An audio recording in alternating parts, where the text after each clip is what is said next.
इलाहाबाद उच्च न्यायालय ने क्या दिया था फैसला, कैसे उन्होंने एएसआई से जांच करवाई थी और क्या आया था सुप्रीम कोर्ट का फैसला 2019 में, जिसके बाद राम मंदिर बनने का मार्ग प्रशस्त हुआ।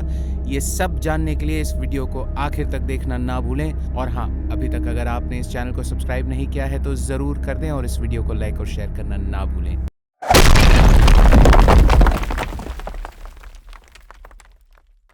1992 में बाबरी मस्जिद ढहाए जाने के बाद पूरे देश में दंगे फसाद फैल जाते हैं। तब केंद्र में पीवी नरसिम्हा राव के नेतृत्व में कांग्रेस की सरकार होती है और राज्य में कल्याण सिंह के नेतृत्व में भाजपा की सरकार होती है। इस घटना के बाद कल्याण सिंह की सरकार को गिरा दिया जाता है। यूं तो राम जन्मभूमि के लिए याचिकाओं का दौर 1950 में ही शुरू हो गया था।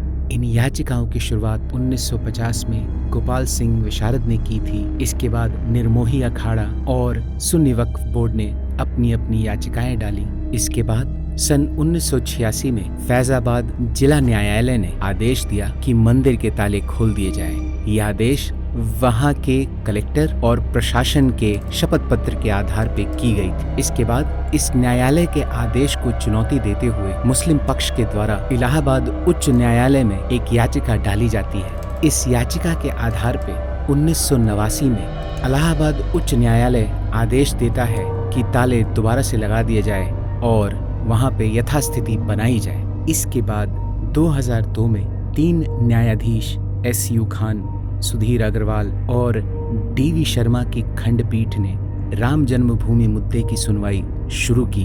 यह खंडपीठ पुरातत्व विभाग को आदेश देती है कि वह विवादित जगह का निरीक्षण करें और बताएं कि इसमें कैसे अवशेष मिले हैं। इलाहाबाद उच्च न्यायालय ब्रजबासी लाल और के मोहम्मद को भी बुलाती है। ब्रजबासी लाल जी कोर्ट को वही 9 पन्नों की प्राथमिकी दिखाते हैं और कहते हैं कि वहां पे मंदिर होने के पुख्ता सबूत मिले हैं और वह यह भी बताते हैं कि 1980 के आसपास उनकी खोज को रोक दिया गया था। उन्हें कोई भी तकनीकी मदद नहीं दी गई और वह आग्रह करते हैं कि इसकी दोबारा से जांच कराई जाए। 2003 में कनाडा के भू विशेषज्ञ क्लाउड रोबेलार्ड इस विवादित स्थल का दौरा करते हैं और GPR यानी ग्राउंड पेनिट्रेटिंग रेडार से उस पूरे स्थल की जांच करते हैं और वह बताते हैं कि इस विवादित स्थल के नीचे कुछ ऐसा है जो दीवार या गुंबद जैसा दिख रहा है, जिसकी खुदाई करने के बाद ही पुष्टि की जा सकती है। इसके आधार पे पुरातत्व विभाग 50 लोगों की एक टीम बनाता है और उसे विवादित स्थल पे भेजता है ताकि वह खुदाई कर सके और वहां से अवशेषों को ला सके। इस खुदाई में अलग अलग अवशेष मिले। यहाँ गौरतलब बात एक और भी है। 1992 में जब बाबरी मस्जिद को ढहाया जा रहा था, उस समय उन कार सेवकों को एक शिलालेख मिलता है। शिलालेख में लगभग 20 वाक्य लिखे होते हैं। जब इस शिलालेख की कार्बन डेटिंग की गई तो पाया गया कि यह लगभग 1140 ईसा पूर्व का है। यह शिलालेख नागरी लिपि में लिखा गया था। नागरी लिपि 11वें और 12वें शताब्दी में इस्तेमाल की जाती थी। उस शिलालेख में लिखा था कि यह पत्थर पे नक्काशी करके श्री हरि विष्णु का मंदिर बनाया गया था, जिसके ऊपर एक सोने का गुंबद था और यह किसी भी राजा द्वारा बनाए गए किसी भी अन्य मंदिर से अप्रतिम और अति अद्भुत था। यह मंदिर पाली और दशानन का संहार करने वाले श्री हरि विष्णु का था।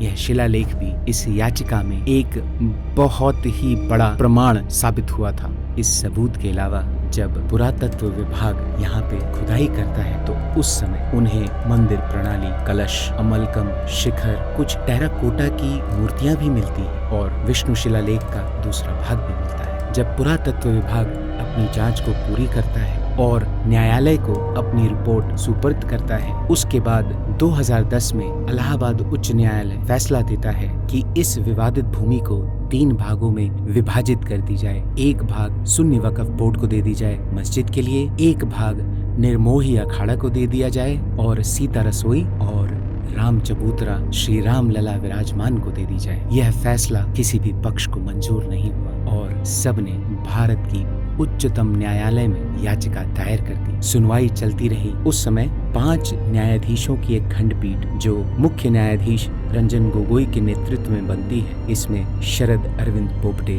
DY चंद्रचूड़ जी, अशोक भूषण जी और S अब्दुल नजीर जी भी इस खंडपीठ का हिस्सा बनते हैं। सारे तथ्यों को खंगालने के बाद, सारे गवाहों को सुनने के बाद 2019 में वह दिन आता है जब वह अपना फैसला सुनाते हैं। लेकिन फैसला आने के 15 दिन पहले से ही तैयारियां शुरू कर दी गई थी। अयोध्या में सुरक्षा को चाक चौबंद कर दिया गया था। उच्चतम न्यायालय ने भारत सरकार को आदेश दिया कि वह राम जन्मभूमि पे एक भव्य राम मंदिर बनाने के लिए एक ट्रस्ट का निर्माण करें। इसके अलावा उन्होंने 2.77 एकड़ की पूरी जमीन राम जन्मभूमि न्यास को दे दी और सरकार को यह भी आदेश दिया कि मुसलमानों को 5 एकड़ की अलग से एक जगह दी जाए जहाँ पे वह अपनी मस्जिद बना सके। इसके अलावा कोर्ट ने यह भी माना कि बाबरी मस्जिद मंदिर को तोड़ के बनाई गई थी, इसीलिए वहां पे मंदिर बनाया जाना ही सबसे उपयुक्त है। उसके बाद पुनर्विचार की दोबारा से याचिका डाली जाती है, जिसको